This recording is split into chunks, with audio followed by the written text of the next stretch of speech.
In a far-off kingdom, there lived a very powerful and wealthy king. The king had everything that one could wish for. He had wealth, fame, good health, and he ruled over his people with kindness and compassion. But despite having it all, the king felt a deep sense of dissatisfaction and restlessness within him. He couldn't understand the reason behind this feeling. One day, the king summoned his royal advisor and asked him, "I am the wealthiest man in the kingdom. I have everything that I could ever desire, yet my heart is filled with sorrow. Please tell me, why do I feel this way?" The advisor replied, "Your Majesty, you are like a fish that is trapped inside a lake. You don't know the vastness of the ocean. There is a vast world outside this kingdom that you have never seen. You must go on a journey beyond the borders of your kingdom to discover the world and find true happiness." The king was inspired by his advisor's words and decided to embark on a journey to find true happiness. He put on simple clothes and disguised himself as a commoner and set out on his journey. As he traveled, he met many people and had various experiences that broadened his perspective and helped him grow as a person. He realized that true happiness was not something that could be found in material possessions or power. It was something that had to be experienced through living a life of simplicity, contentment, and connection with others. After many years of traveling, the king returned home feeling rejuvenated and fulfilled. He realized that true happiness was not about acquiring more, but about appreciating what he already had. He ruled his kingdom with a renewed sense of purpose, always remembering the importance of living a simple and meaningful life. And so the king lived a long and happy life, finding true contentment in the journey of discovering himself and the world around him. Once upon a time, there was a man who was very much interested in self-knowledge and self-realization. His whole search had been to find a master who could teach him meditation. He went from one master to another, but nothing was happening. Years went by. He was tired. He was exhausted. Then someone told him, "If you really want to find a master, you will have to go to the Himalayas. There is a monk who lives in some unknown part of the Himalayas. You will have to search for him.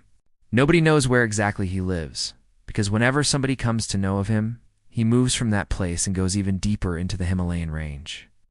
The man was getting old, but he gathered courage. For 2 years he had to work to earn money for the journey, and then he made the journey. He had to ride on camels and horses, and then go on foot. And then he reached the Himalayas.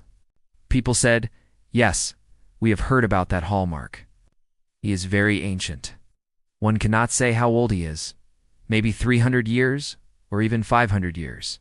Nobody knows. He lives somewhere, but the location cannot be given to you.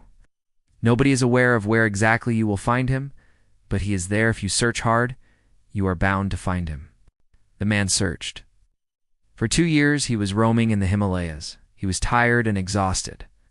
And as there was no road, he was living only on the wild fruits. He had lost much weight, but he was determined that he had to find that monk, even if it takes his life. It would be worth it. And one day when he was roaming on a mountain, he saw a small hut made of grass. He was so tired that he was not even able to walk more, so he crawled. He reached the hut. There was no door. He looked in. There was nobody inside. And not only was there nobody inside, but there was every sign that for years there had been nobody inside. He was very disappointed to see this. He fell on the ground out of tiredness and tightness. He gave up the desire to meet the monk, and he gave up the desire to experience meditation. He was lying under the sun in the cool breeze of the Himalayas, and for the first time he started feeling so blissful. He had never felt such a bliss. Suddenly he started feeling full of light. Suddenly all thoughts disappeared. Suddenly he was transformed, and for no reason at all, because he had not done anything. And then he became aware that somebody was leaning over him. He opened his eyes. A very ancient monk who was there, and the old monk was smiling and said, "So you have come, have you? Is there something to ask me?" And the man said, "No." The old monk laughed, a great belly laugh, which was echoed by the valleys, and he said, "So now you know what meditation is?" And the man said, "Yes, now I know what meditation is." This story makes us to think that what happened, so that the man suddenly experienced meditation, and if we observe, we will find that the assertion which came from his deepest core of being, "I give up the desire of experiencing meditation."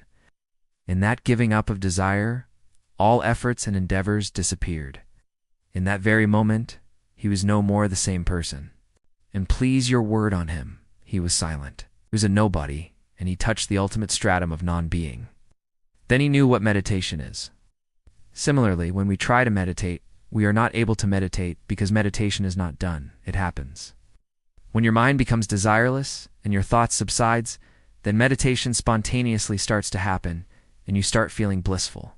In fact, meditation is a non-goal-oriented state of mind.